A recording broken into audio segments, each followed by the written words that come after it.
I'm going to be speaking today about white privilege and the effects on teaching, specifically white teachers in urban school settings.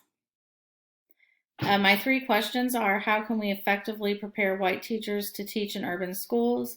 Why is it important for white teachers to understand their role within the construct of white privilege? And how does whiteness and white privilege impede teachers from being effective in their classrooms? The points that I want to discuss are whiteness and white privilege, race and racism, colorblindness, teacher prep programs, critical white studies, culturally relevant pedagogy, methodology, and data collection and analysis. So to start, I just want to look at these two graphs. The top one is the percentage of students enrolled in urban schools in the fall of 2000, 2010, and 2015. And you can see that in all three of those years, the overwhelming majority of the students were Black and Hispanic. And then in 2010 and 2015, Pacific Islanders were also a majority of the students. But then if you look at the white students, they didn't even pass 5% enrollment. At the bottom, we can see the race and ethnicity of the teachers, and overwhelmingly, the teachers are white.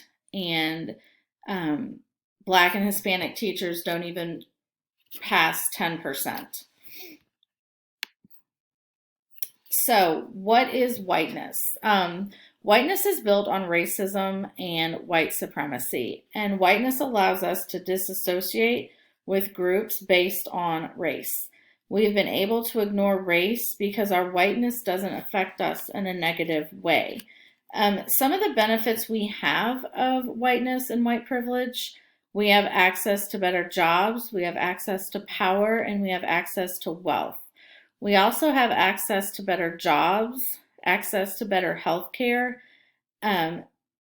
We have fair treatment with police and within the justice system.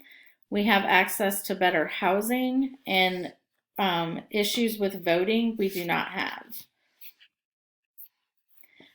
It's not just that we have benefits because of our whiteness, but it's also what those benefits do to other people. We benefit from something, but then another group is also denied because of it. We need to confront our whiteness, and by confronting the system, we can acknowledge and see how we are privileged because of it. In order to do that, though, we have to be willing to have uncomfortable conversations and look at how whiteness has allowed us our place in the world.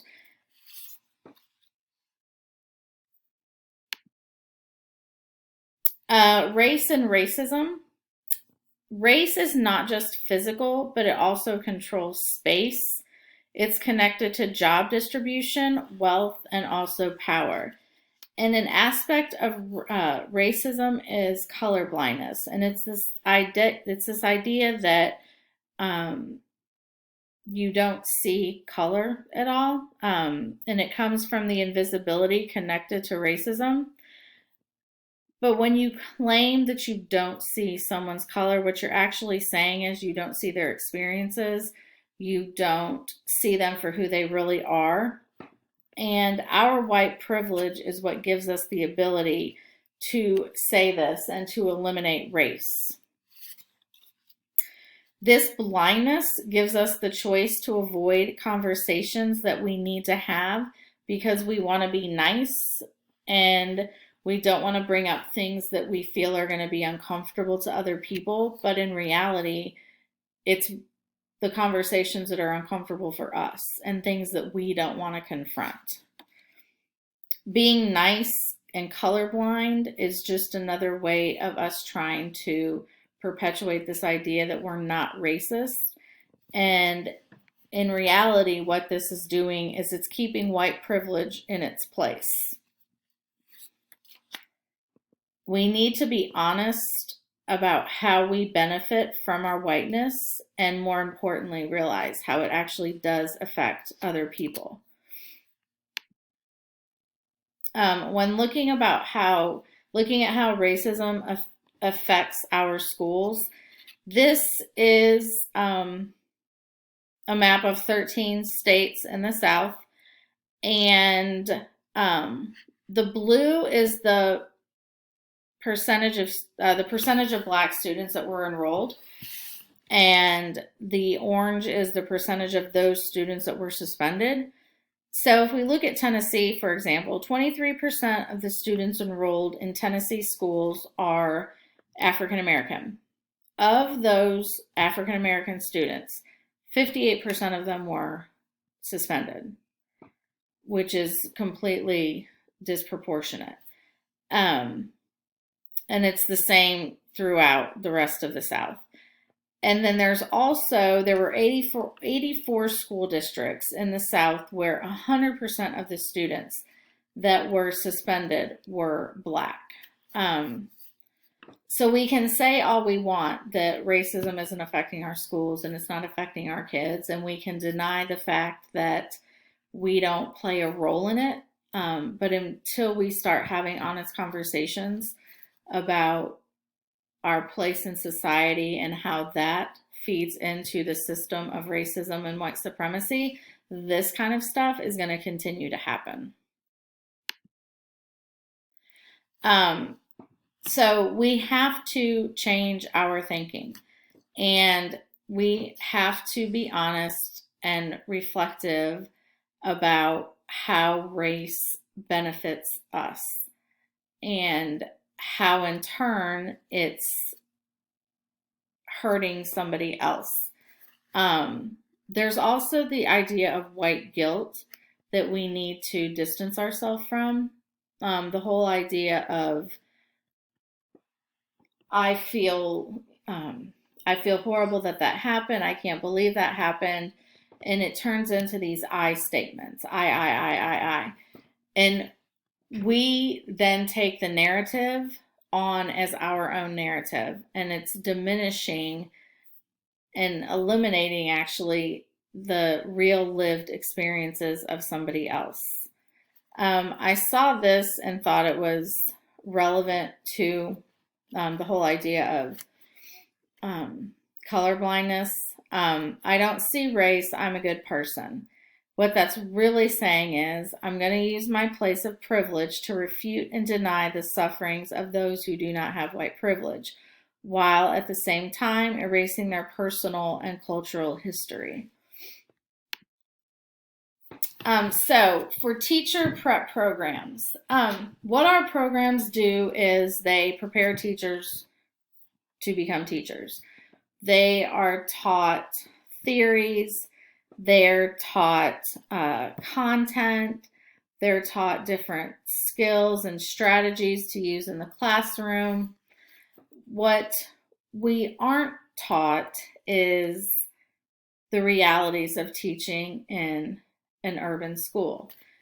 And the majority of the teachers who begin teaching are going to teach in an urban school. They're going to be in schools that are completely different to the type of schools they went to. And they have to be prepared. If we don't prepare them, they are not going to be effective in their classroom. One of the things we have to do to prepare them is to have these conversations about white privilege and to have these conversations about their role in white supremacy and white privilege and how those things affect their students, because they do affect their students on a daily basis. And what we fail to understand is if we don't confront these things and if we don't deal with these things, we bring them into our classroom unknowingly, but we still bring them in our classrooms. It's manifested in the lessons we teach, in how we teach, in how we view our students, in our interactions with them, in our willingness to accept who they really are and to allow them to bring that into the classroom.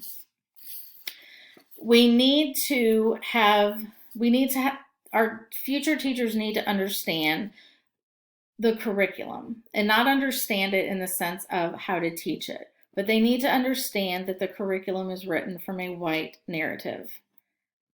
And we need to change how how we're facilitating that curriculum. We need to make our lessons relevant to our students. What is something they want to learn about or read about or study? We need to welcome our students into the classroom and not just like, hey, come on in. We need to welcome their culture. We need to welcome their experiences. We need to welcome their language. We need to welcome their style. All those things need to be a part of the classroom because it's their classroom, it's their environment. And those are some of the things that we need to emphasize to future teachers when they're going through our teacher programs. Okay, so to continue on, critical whiteness studies. This is a branch of critical race theory, and its purpose is to show how policies and practices we have in place perpetuate white privilege and supremacy. Engaging in critical white studies, you can examine how white privilege and white supremacy have benefited your life. And it also dissects whiteness and shows how it keeps people in their place in society's hierarchy. And then this is just a comic about change. And when asked if we want change, everyone wants change. We all agree that we should change. But then when it actually comes to changing, we tend to not be so willing to give up anything that we already have. Culturally relevant pedagogy. So we need to have our students in mind when we are planning our activities or lessons. They should be relevant to the lives they're living. We should be thinking about learning styles that would benefit them. We need to have high expectations of them. If we have low expectations, they will live up to those low expectations. But if we expect great things, they will in turn do great things. Our assessments need to be authentic. We need to be assessing our students and getting them to think critically, analyze, synthesize, and our teaching needs to drive the outcomes that we are seeking. For my methodology, I'm going to be using narrative, case study, and phenomenological research. I chose these three because I'm going to be doing interviews and observations.